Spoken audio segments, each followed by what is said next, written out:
Orgullo de país, así definimos lo que sentimos. La izquierda soberanista vasca quiere felicitar a todas las personas que ayer volvieron a mostrar su solidaridad con el pueblo palestino. Se unieron contra el genocidio y abarrotaron San Mamés en apoyo a la selección vasca.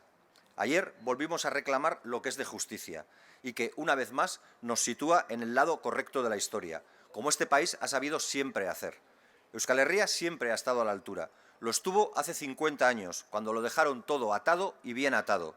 Y lo está ahora, cuando el franquismo, que nunca murió, vuelve a amenazar nuestros derechos y libertades. Por eso es necesario no cejar, no retroceder y no caer en la equidistancia. Y mucho menos dejarse condicionar por las presiones reaccionarias y xenófobas de la extrema derecha.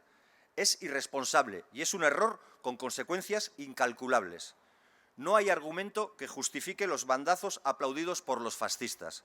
Y la única forma de hacerles frente es tomar partido y luchar, salir a la calle, defender lo que es nuestro y demostrar que somos más quienes queremos avanzar que quienes nos empujan a retroceder.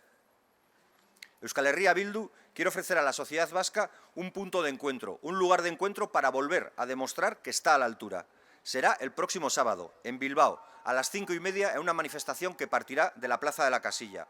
Hacemos un llamamiento a las clases populares y a las gentes de este país, a las feministas y las trabajadores, euskaltzales, ecologistas, jóvenes y mayores, a salir a las calles y para decirles a los fascistas que aquí hay un pueblo digno y que no pasarán. Atzo, Euskal Herriak erakutsi zuen zer den herrien arteko elkartasuna. Herri honek maila eman zuen berriro herri libreen alde. Euskal Herriak ez duelako sekula utz egiten. Ziur gaude, hurrengo larun batean ere, behar bezalako erantzuna emango duela euskal gizarteak. Eta atzo, San Mamés goraino bete zuen bezala, larun batean Bilboko kaleak konpromisoz eta esperantzaz beteko dituela. Euskal herritarron eskubide eta askatasunaren alde. Ozen esango diegu fasistei gurea herri duina dela eta ez direla pasako. Larun batean denok Bilbora.